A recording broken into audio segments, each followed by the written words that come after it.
Hello student, मैं दीक्षा। स्वागत है आपका आपके अपने यूट्यूब चैनल में। यूपीपीएससी आरओ एग्ज़ाम को ध्यान में रखते हुए यह टेस्ट सीरीज चलाई जा रही है, जिसके अंतर्गत यह जीएस की टेस्ट सीरीज है, जिसमें जीएस के क्वेश्चन प्रोवाइड किए जाएंगे, जो कि एक प्रैक्टिस क्वेश्चन है और जो कि आपको डेली यह क्वेश्चन श्रृंखला प्रोवाइड कराई जाती है। इसके अंतर्गत अभी तक हमने डे फर्स्ट और डे सेकंड के जीएस के प्रश्नों को सॉल्व किया है। आज का जो हमारा डे थर्ड है उसके अंतर्गत क्वेश्चन सॉल्व करेंगे, जो कि आपको डेली रात के 8 बजे मिलती है और आपको प्रत्येक क्वेश्चन का कंप्लीट एनालिसिस के साथ इसमें इस श्रृंखला के अंतर्गत आपको प्रत्येक क्वेश्चन को सॉल्व कराया जाएगा। चलिए तो शुरू करते हैं आज के हमारे प्रश्नों को, जिसके अंतर्गत पहला प्रश्न आता है कि हुलास नामक सैंधव कालीन स्थल का संबंध निम्नलिखित में से किस राज्य में है। ऑप्शन ए आता है आपका Gujarat, option A Rajasthan, option B Gujarat, option C Jammu Kashmir, option D Uttar Pradesh. तो इसमें आपको बताना है। तो इसमें आपका जो उत्तर होगा वह ऑप्शन डी आएगा, क्योंकि जो उत्तर प्रदेश है वहाँ पर आपका हुलास आता है, जो कि एक सैंधवकालीन स्थल है, जो कि उत्तर प्रदेश के सहारनपुर जिले के अंतर्गत आता है। अब आता है आपका नेक्स्ट क्वेश्चन कि निम्नलिखित कथनों पर विचार कीजिए और नीचे दिए गए कूटों की सहायता से सही विकल्प का चुनाव कीजिए। पहला कथन दिया गया है कि वैभाषिक तथा सौंदांतरिक हीनयान संप्रदाय से संबंधित है। दूसरा दिया गया है कि शून्यवाद तथा विज्ञानवाद का संबंधित जैन धर्म के प्रमुख सिद्धांत से है। तो इसमें आपको सही कूट की पहचान करनी है। तो इसमें आपका जो सही कूट होगा वह ऑप्शन ए होगा, क्योंकि इसमें केवल एक जो कथन है वह सही है और आपका दूसरा कथन गलत है, क्योंकि आपका शून्यवाद तथा विज्ञानवाद का जो संबंध होता है वह बौद्ध महायान शाखा से संबंधित है, ना कि वह जैन धर्म से। तो आपका पहला वाला सही है, दूसरा वाला गलत है और दूसरा वाला तब सही होगा जब इसमें बौद्ध धर्म से संबंधित होगा, वह भी बौद्ध धर्म की महायान शाखा से। अब आता है आपका नेक्स्ट क्वेश्चन। नेक्स्ट क्वेश्चन में पूछा गया है कि निम्नलिखित कथनों पर विचार कीजिए और कूट की सहायता से सही विकल्पों का चुनाव कीजिए। पहला दिया गया है कि बुद्ध के पंचशील सिद्धांत का वर्णन छांदोग्य उपनिषद में मिलता है।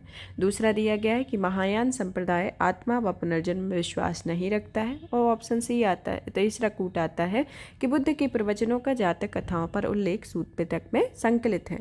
तो इसके अंतर्गत आपके ये ऑप्शन दिए गए हैं। ऑप्शन के अंतर्गत आपको बताना है कि कौन सा सही होगा। पहला ऑप्शन दिया गया है कि केवल 1 और 2 होगा।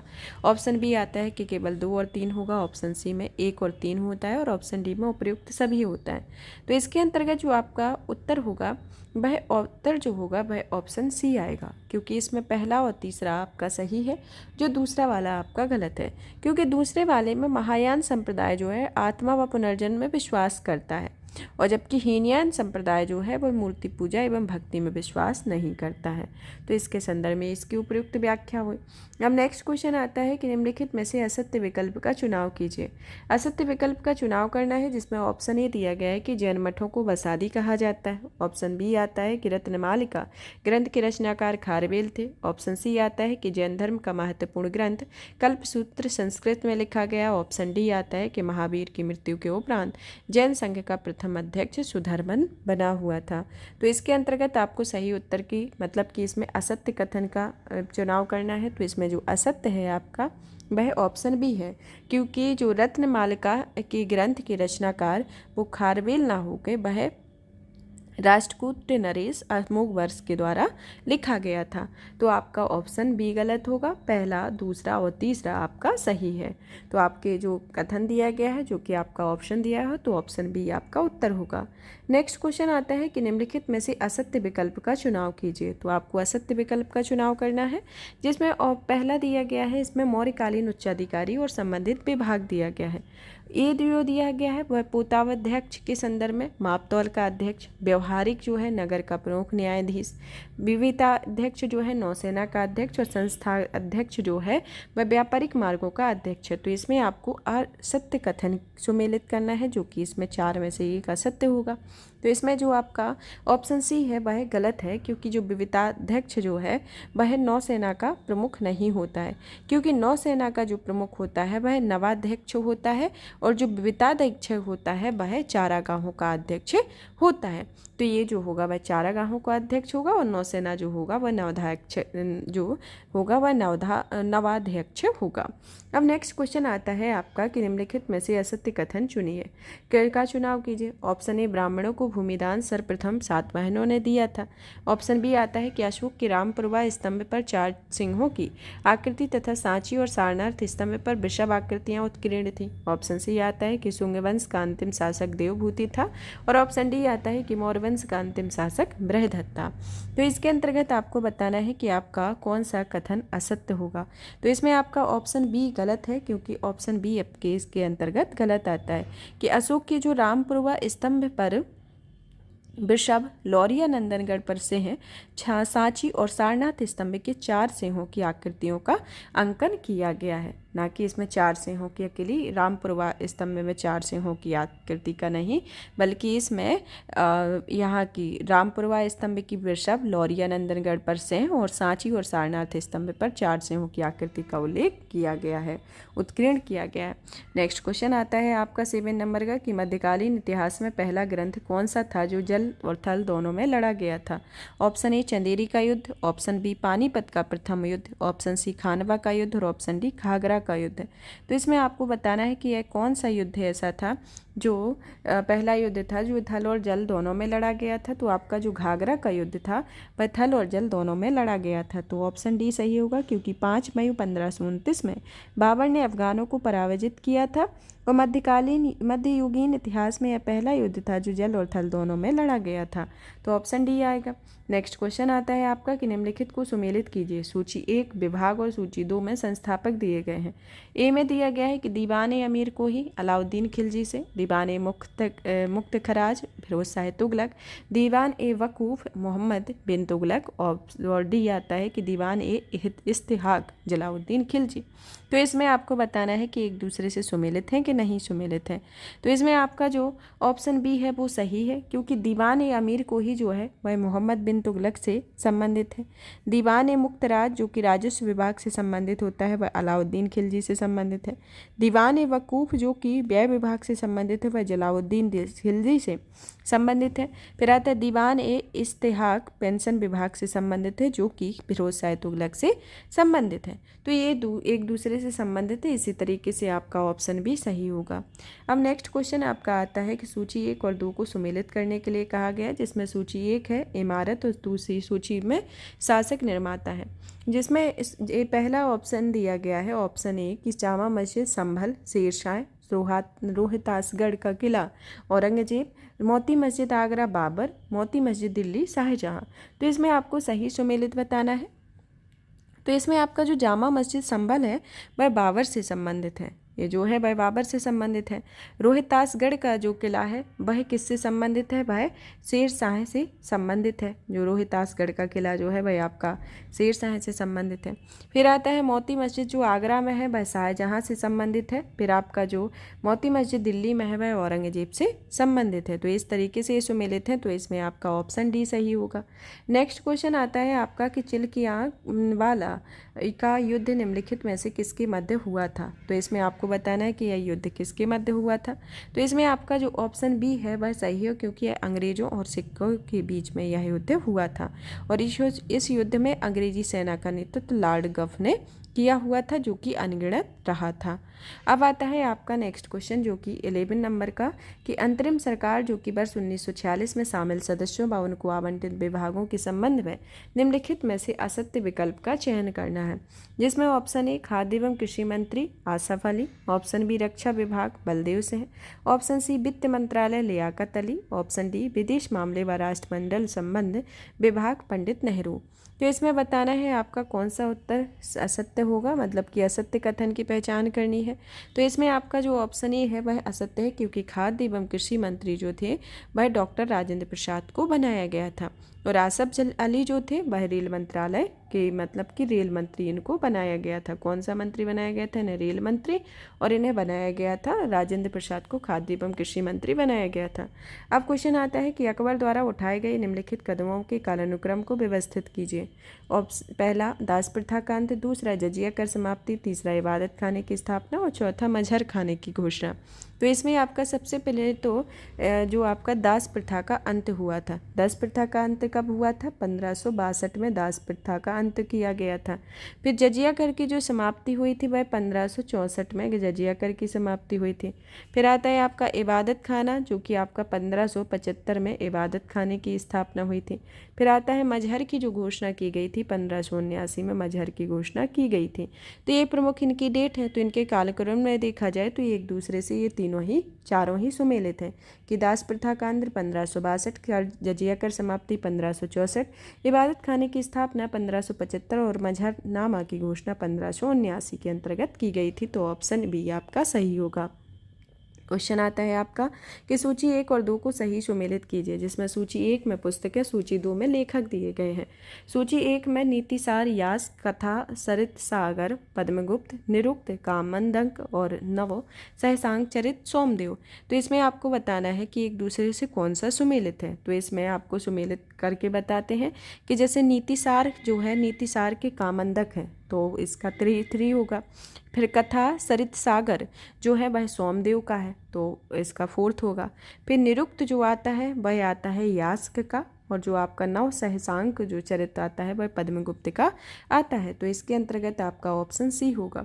अब नेक्स्ट क्वेश्चन आता है सूची 1 और 2 में सुमेलित करने के लिए, जिसमें सूची 1 कहती है कि द्वितीय आंग्ल मैसूर युद्ध कार्नवालिस, तृतीय आंग्ल मैसूर युद्ध वैली जली, प्रथम आंग्ल अफगान युद्ध वारेन हेस्टिंग और चतुर्थ आंग्ल मैसूर युद्ध लॉर्ड ऑकलैंड। तो इसके अंतर्गत आपको बताना है। तो इसमें आपका जो युद्ध हुआ था द्वितीय आंग्ल मैसूर युद्ध के समय आपके वॉरेन हेस्टिंग रहा था। फिर उसके बाद आता है तृतीय आंग्ल मैसूर युद्ध कार्नवालिस के समय में हुआ था। प्रथम आंग्ल अफगान युद्ध जो हुआ था वह हुआ था लॉर्ड ऑकलैंड के बारे में, और चतुर्थ आंग्ल मैसूर युद्ध जो हुआ था वह बेलीजली के समय में हुआ था। तो ये प्रमुख युद्ध हुए थे। इनके संदर्भ में एक दूसरे से सुमेलित लॉर्ड हेस्टिंग मतलब कि सभी वायसराय रहे हैं वे सभी एक दूसरे से सुमेलित हैं। तो इसमें ऑप्शन सी आपका उत्तर होगा। अब नेक्स्ट क्वेश्चन आता है कि 1857 के विद्रोह के संबंध में सूची 1 और 2 को सुमेलित कीजिए। सूची 1 कहती है, इसमें दी गया है कि विद्रोह का केंद्र, सूची 2 में विद्रोह को दबाने वाले ब्रिटिश अधिकारी के बारे में बताया गया है। दिल्ली जो है, दिल्ली किससे रिलेटेड है? दिल्ली आपका जो है निकलसन एवं हडसन से संबंधित है तो तीसरा होगा। कानपुर में आपके कैंपेबल। फिर इलाहाबाद में कर्नल नील और बरेली में आपका विंसेंट आयर रहे हैं। तो इसके अंतर्गत आपका जो उत्तर होगा ऑप्शन डी होगा कि 3, 1, 4, 2 के संबंध में है। नेक्स्ट क्वेश्चन आता है सूची 1 और 2 को सुमेलित करने में, जिसमें सूची 1 में गवर्नर जनरल, सूची 2 में कार्य दिए गए हैं। बेल्लोर का सिपाही युद्ध जो हुआ था, विद्रोह हुआ था 1806 में, किसके कार्यकाल में हुआ था? यह सर जॉर्ज बारुलो के कार्यकाल में हुआ था। फिर आता है अमृतसर की संधि, लॉर्ड मिंटो के समय में हुई थी अमृतसर की संधि।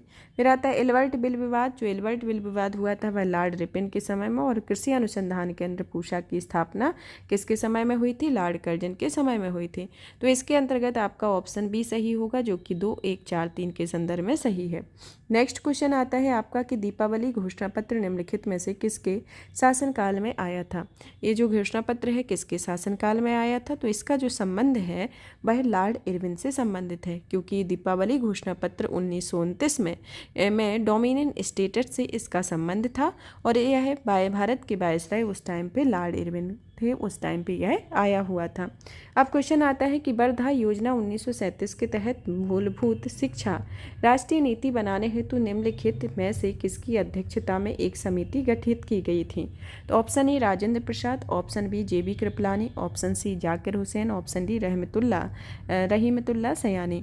तो इसके अंतर्गत आपको बताना है। तो इसमें आपका ऑप्शन सी सही होगा, क्योंकि इसमें जाकिर हुसैन इस कमेटी की इन्होंने अध्यक्षता की हुई थी। जो वर्धा समिति थी वह 1937 में मूलभूत शिक्षा पर एक राष्ट्रीय नीति बनाई गई थी।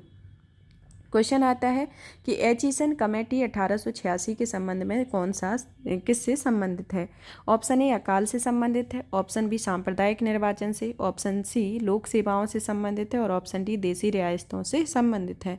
तो इसके अंतर्गत आपका ऑप्शन सी होगा, क्योंकि यह लोक सेवाओं से संबंधित है। एचिसन समिति जो है वह आपकी लोक सेवाओं से संबंधित है, जो 1886 में आई हुई थी। क्वेश्चन आता है कि प्रज्ञा चांद के संपादक निम्नलिखित में से कौन थे? तो प्रज्ञा चांद के जो संपादक संपादक रहे हैं वह आपके आते हैं राजा राम मोहन राय की संवाद कॉमेडी या प्रज्ञा चांद का प्रकाशन वर्ष 1921 में राजा राम मोहन राय के द्वारा किया गया था। तो ऑप्शन डी आपका उत्तर होगा।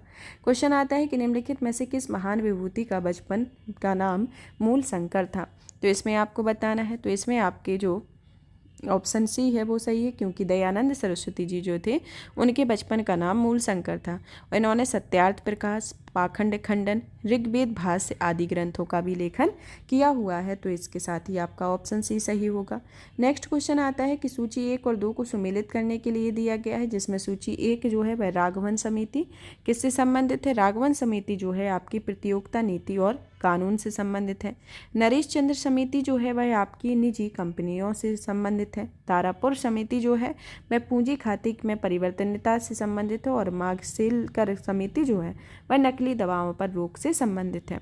तो इसके साथ ही आपका ऑप्शन सी सही होगा, जिसमें 3, 1, 2, 4 को सुमेलित करता है। अब नेक्स्ट क्वेश्चन आता है आपका 23 नंबर का कि मानव पूंजी में बढ़ता हुआ विनियोग अग्रसारित करता है। तो इसमें बताना है। ऑप्शन ए आता है संसाधनों का समुचित प्रयोग, ऑप्शन बी कुशलता में विकास, ऑप्शन सी उत्पादकता में वृद्धि और ऑप्शन डी आता है उपयुक्त सभी।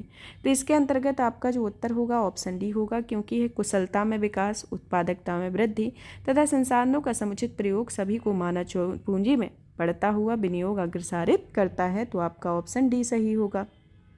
नेक्स्ट क्वेश्चन आता है कि पर्यावरणीय कोऑर्डिनेट से वक्र पर्यावरणीय क्षति एवं प्रति व्यक्ति जीडीपी के मध्य संबंध दर्शाता है। इस पर्यावरणीय कोऑर्डिनेट से वक्र का आकार होता है। ऑप्शन ए उल्टा एल आकार का, ऑप्शन बी आता है उल्टा यू आकार का, ऑप्शन सी उल्टा वी आकार का और ऑप्शन डी आता है उल्टा के आकार का। तो इसमें आपको बताना है। तो इसमें आपका जो उत्तर होगा ऑप्शन बी होगा, क्योंकि यह उल्टा यू आकार का होता है। अब नेक्स्ट क्वेश्चन आता है आपका कि भारत के विकासशील बाजार के लिए मुख्य चुनौतियां कौन सी हैं। पहला आता है आर्थिक विकास पर असमंजस, दूसरा आता है विदेशी मुद्रा की निकासी, तीसरा आता है पेट्रोलियम की कीमतों में निरंतर वृद्धि और चौथा आता है अकुशल जनसंख्या में वृद्धि। तो इसके अंतर्गत आपको बताना है। तो इसमें आपका जो उत्तर होगा ऑप्शन डी आएगा, क्योंकि इसमें चारों ही कथन सही है कि पेट्रोलियम की कीमतों में जब निरंतर वृद्धि, आर्थिक विकास पर असमंजस, पर्यावरण की कीमत पर विकास, विदेशी मुद्रा की निकासी, अकुशल जनसंख्या में वृद्धि, डिजिटल निरक्षरता, काले धन का बाजार में व्यापक प्रयोग इत्यादि भारत में विकासशील बाजार में के समक्ष प्रमुख चुनौतियों के रूप में विद्यमान है। तो इसके साथ ही आपका ऑप्शन डी सही होगा। यहाँ पर यह श्रृंखला फिनिश करते हैं। नेक्स्ट डे आपको और भी क्वेश्चन के साथ मिलेंगे। तब तक आप वीडियो को ज़्यादा से ज़्यादा शेयर करें, चैनल को लाइक करें, सब्सक्राइब करें। धन्यवाद।